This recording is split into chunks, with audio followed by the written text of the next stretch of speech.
we had a huge announcement that I'm going to throw to our producer for because he was instrumental behind the scenes in making it happen. This Mikey is fucking Grinelli. awesome. This is Fire awesome, away. G. Yeah, this is it's pretty cool. Some major news. We will be broadcasting the NYPD versus FDNY Hockey Game at UBS Arena in April. We'll also be releasing a documentary about the game and all the stories and stuff behind the scenes. And I mean, this game is absolutely insane. They sold out MSG in 2021. They sold it out the next year at UBS. And it's actually pretty crazy how this all came to be. In 2021, like I said, I was watching it and that was for the 20th anniversary of 9/11. And I was enthralled with the game. I immediately texted our videographer, Sean, and I was like, we need to film a documentary about this game. It's absolutely incredible. So flash forward to April, and we've now spoken to the FDNY, NYPD, and we're going to start filming this documentary. And so they invite us out to the game at UBS. And before the game, I'm chatting with Jimmy Hall from the NYPD, and I don't see any ESPN trucks. I don't see any media or anything. And I asked him who had the rights for the game this year, and he said no one. He said nobody was broadcasting the game that year. And I mean, immediately I'm like, well, can Barstool stream this? He was all in. We spoke to Frank Heel, the FDNY. They were all in. Brandon Mim from Barstool kind of took over, got the deal done. And now the Chiclets boys are entering the world of live broadcasting. What a fucking move by you and Sean. That I am so fucking thrilled about this, G. Can I be between the benches guy, or is that you, Biz? I already fucking. I thought I called dibs on that. Oh yeah, you're not calling dibs, all right? No. After your performance at the Chiclets Cup, I don't know. What I was color commentary at the Chiclets Cup. Why? Okay, so you want to be the Pierre Maguire. It gets thrown down to you, and you just you update us on what's going on down at ice level, and then it gets thrown back up. Yeah, between the benches. I mean, I'm flexible. I'm a team guy, but pretty tight in there. Should we flip a coin for who gets to do it between Whit and all right? I'm such a classy guy. All right, you can take that. Yeah, Whit just found out about something better. He's like, there you go. All right, nope. I'm giving you the between the benches, and I think you're gonna crush it. So pressure's on, but you got it. I think this is the year of RA. Your bets have been insane in the group chat. Say Sunday. What happened Sunday with your action? What do they do in is it Asian culture? They have the year of the tiger. Well, Chiclets, it's the year of the rear. The year of the warthog, baby. Year of the warthog. Yeah. The Whit Dog asked me for an NFL winner yesterday. I said under Pats. What was it, 41? They ended up with 30 points. I said under 19.5 points for Pittsburgh. Squeezed that out. Miracle, though. I had Arizona yesterday. They end up tying it late, get the 2-point conversion. I had over 22.5 points. So I actually went over their team total on the late there 2-point conversion. And then I had Justin Fields' first touchdown last night. Basically, everything came up Millhouse yesterday, but of course we'll see what happens next week when I give it all back. Unbelievable. The year of RA. That's your between the benches guy for this game. And so, G, I think you guys have already filmed some stuff. What are the big storylines? Like is there some really bad blood, to the point where there's too much hatred? Quickly at the upfronts. Gee, I got to chat with a bunch. I didn't meet any of the police, but I was with 5 or 6 of the firemen. And Rico from Barstool, he was a former firefighter, so he was there. He's buddies with a bunch of them. And what was cool, I didn't know they don't play each other now at all. That's the only time, once a year. They used to be in similar tournaments and sometimes play against each other. Is kind of the message I got. Now this is it.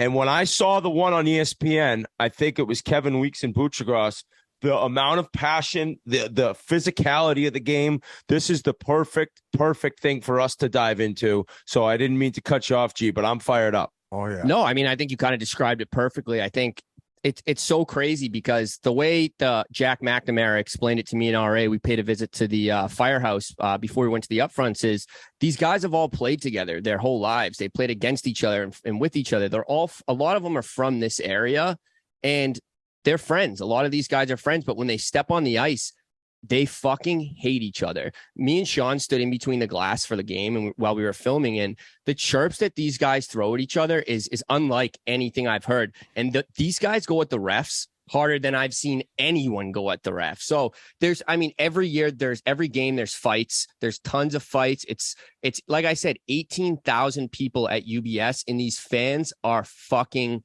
nuts. It's louder than almost I don't want to say any playoff game I've gone to, but most first round playoff games. It's just it's a crazy environment, and we're gonna put our Chiclets and Barstool touch on it. It's gonna be awesome. You got to mic up a ton of guys.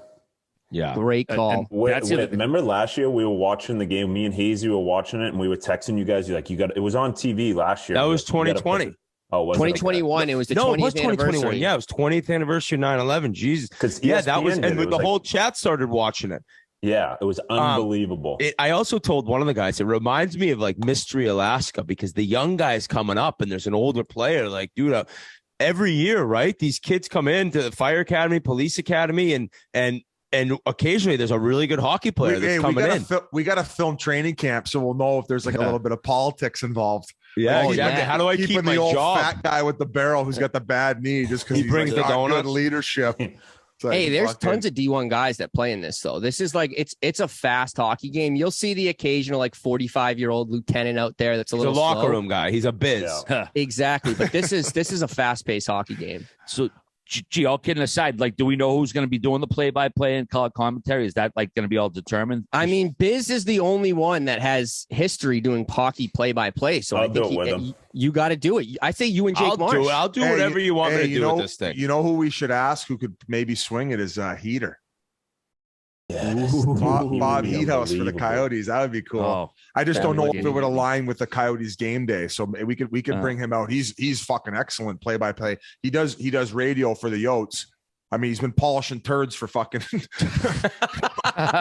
Jake Marsh. One guy I trust. That's what I'm saying. I think Jake Marsh was an original thought we were talking about. Okay, well, if Heater can't swing it, or maybe they tag team it, or I don't know. Me and G, we got a tour of Rescue One Firehouse too up in Hell's Kitchen last week. Jack McNamee, works at that house. It was incredible too. Like, you always think firefighters, putting out fires, but this is like this kind of specialty rescue. Like, they do diving operations. They have to get underneath trains. They do all this rope stuff, and gave us a full tour of the firehouse, hung out, had a cup of coffee with the fellas, and just a pretty cool experience. I felt like I was a teenager again, hanging out with my dad. In RA, it was actually pretty crazy. Like, just in that one firehouse alone, I mean, that's a haunted firehouse, as they told us. There's two crazy stories about any time. So the captains, I don't want to give too much away because this will all be in the documentary, but butcher the story.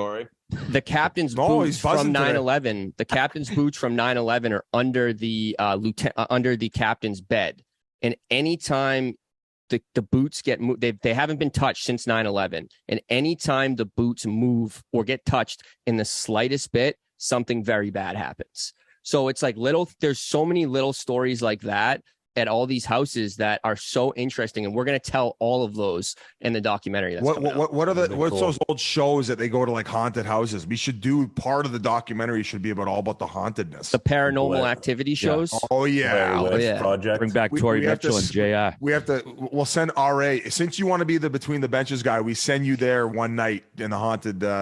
You got to move the booth. He's like, I don't even remember anything. I got shit canned and bet the late game. Yeah. Me and G, we almost went out on a run because I was telling Jack that, like, I was a little kid hanging out the house, like back in the day. If there was a call, I would go out in the truck with my dad. Nowadays, some would snitch on you. But he said to me and Grinelli, he's like, if that bell goes, we're going today. So fortunately, no, the alarm didn't go off. But me and Grinelli would have went out for a ride on Rescue One had there been a call.